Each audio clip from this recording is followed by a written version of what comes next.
Bonjour les amis, comment allez-vous? J'espère que vous allez bien. Alors ne vous étonnez pas si j'ai déjà dessiné sur le papier ce que je vais vous montrer dans quelques instants. Parce qu'en fait j'ai fait une grosse bêtise avec mon téléphone portable. J'ai appuyé sur le bouton off, ce qui a arrêté la vidéo. Et en fait, non seulement il l'a arrêté, mais il l'a aussi viré. Donc je ne peux rien faire avec la vidéo que je venais d'enregistrer depuis déjà quelques minutes. Ah là là. Bon, la fatigue de fin de semaine, on va mettre ça sur ce coup-là. En tout cas, je vous souhaite une bonne fin de semaine et un bon début de week-end puisque nous sommes vendredi. Peut-être que vous avez terminé le boulot puisque beaucoup d'entreprises terminent le travail plus tôt le vendredi pour allonger le week-end. Ou peut-être que vous allez encore bosser tout le week-end et que vous n'arrêtez pas vu que vous êtes indépendant, vous êtes artisan. Et bien dans ce cas, bon courage et je vous mets à l'honneur parce que bravo, vous êtes des gens fantastiques. Bravo pour votre courage et bravo pour l'excellent travail que vous réalisez. Aujourd'hui, je vais vous parler d'iode. Et pour cela, on va aller voir le petit schéma ici qui avait déjà commencé. Et je m'en excuse parce que j'aurais voulu faire ça en live avec vous, ce qui était le cas. Mais comme j'ai dû refaire la vidéo, ceci explique cela. En fait, comme vous pouvez déjà le voir, on voit autoroute, route grande ou petite, route à sens unique. Voilà, je veux faire la comparaison de ces trois composants avec un réseau routier. Le fusible, on peut le comparer à une route très facile, où le trafic est facile, donc c'est-à-dire que les véhicules passent facilement, c'est une belle route, mais quand même qui est limitée en fonction de son ampérage. Bon, plus le fusible aura un ampérage élevé, plus il pourra, je vais dire, faire passer d'ampères. Donc les ampères, ce sont des électrons. Donc si on compare ça à un réseau routier, eh bien c'est le trafic, ce sont les voitures, les camions, etc.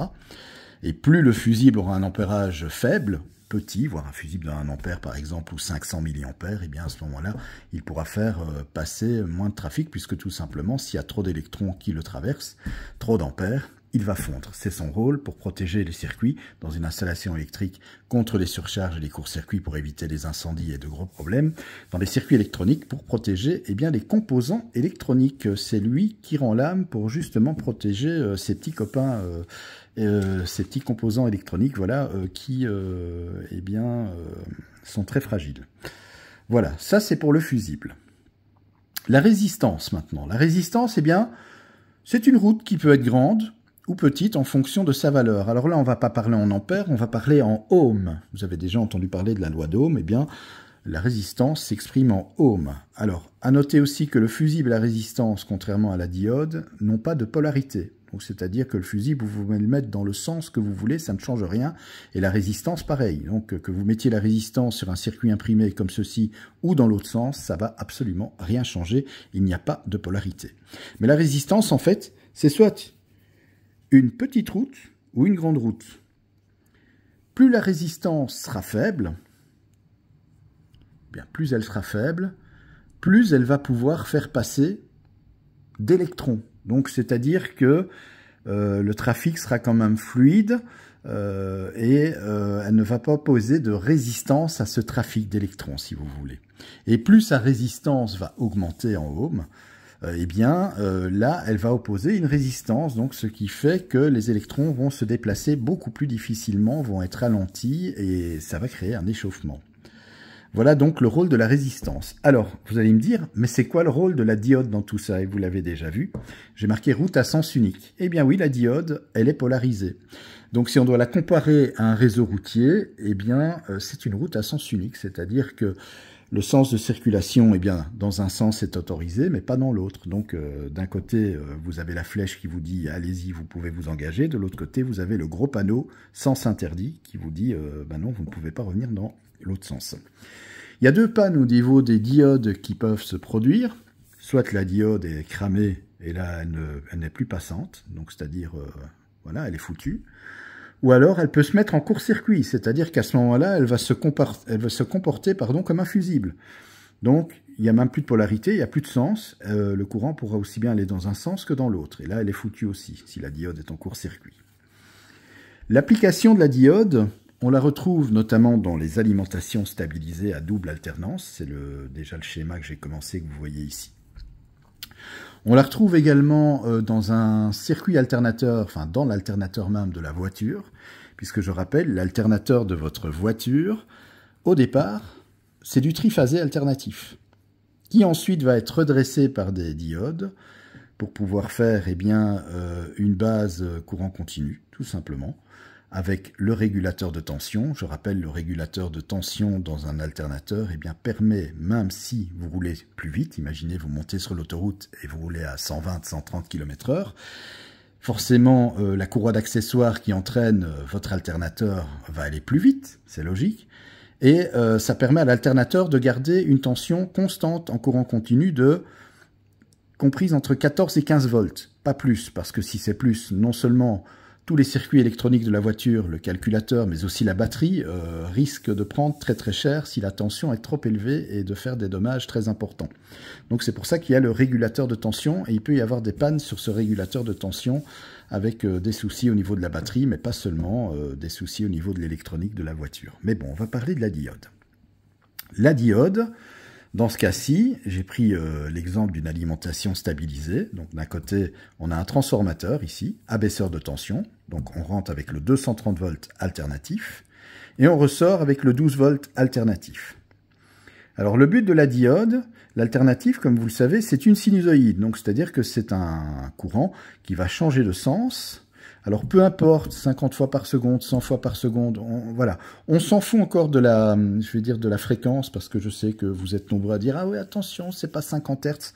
Moi, si j'utilise le terme 50 Hz, c'est parce que on est en 230 volts 50 Hz pour ne pas créer de confusion et pour ne pas compliquer les choses pour les personnes qui regardent la vidéo et qui ont moins de connaissances en électricité. Je rappelle que la vocation de Fabelec, c'est vraiment de vous expliquer de manière simple, mais efficace, comment fonctionnent les choses en électricité. Donc voilà, la diode, le pont de diode pour être plus exact, parce que là ce que vous voyez là, en fait c'est un pont redresseur composé de 4 diodes, et voilà comment elles sont disposées. Son rôle, ça va être tout simplement de ramener l'alternance négative du courant alternatif en positif. Et pour cela, voilà comment elles se câblent, voilà comment elles se connectent entre elles. Donc sur un pont redresseur, un pont de diode, vous avez donc 2 entrées alternatives, c'est là où vous arrivez avec le secondaire du transformateur. Et ensuite de là, vous avez une sortie positive et négative. Donc autrement dit, d'un côté, on a du courant alternatif et de l'autre côté, on a déjà une base de courant continu. Mais c'est pas encore tout à fait du courant continu. C'est un courant qui est pulsé. En effet, souvenez-vous, je vous l'ai dit, en alternative, donc c'est une sinusoïde. Donc en fait, l'alternance négative va être remise en positif. Donc c'est-à-dire ici, vous effacez l'alternance ici, négative, qui est remontée en positif. Donc il n'y a plus rien en négatif ici, il n'y a plus rien, à part le 0 volt, qui est le moins, la masse, et ici, la tension positive. Mais ce n'est pas encore suffisant. Pour avoir du courant continu, on va mettre ce qu'on appelle un condensateur de lissage, un condensateur de filtrage. C'est un condensateur qui est polarisé. Donc ce sont des condensateurs électrochimiques, condensateurs d'ailleurs à ne surtout pas monter à l'envers. Si vous inversez la polarité, ils explosent, littéralement. Donc ça peut être des fois pour les très gros condensateurs assez dangereux et, assez impressionnant. Donc voilà, on a déjà une alimentation ici avec une borne positive, une borne négative qui est la masse. Donc c'est une alimentation à double alternance. Et grâce à ça, qu'est-ce qui va se passer? Au niveau du condensateur, donc je vais essayer de ne plus mettre mon doigt sur le bouton off de mon téléphone portable, sinon ça ne va pas le faire. Si je reprends ici mes petits ponts en positif, comme ceci, donc il faut bien vous dire une chose, c'est que à chaque fois, qu'est-ce qui se passe concernant le pont de diode? Ici, cette alternance-là, la deuxième, elle était négative avant. Ça faisait une sinusoïde pour le courant alternatif, donc ça l'a ramené en positif. Voilà. Le condensateur, qu'est-ce qu'il va faire? Ici, quand la tension monte, il va se charger.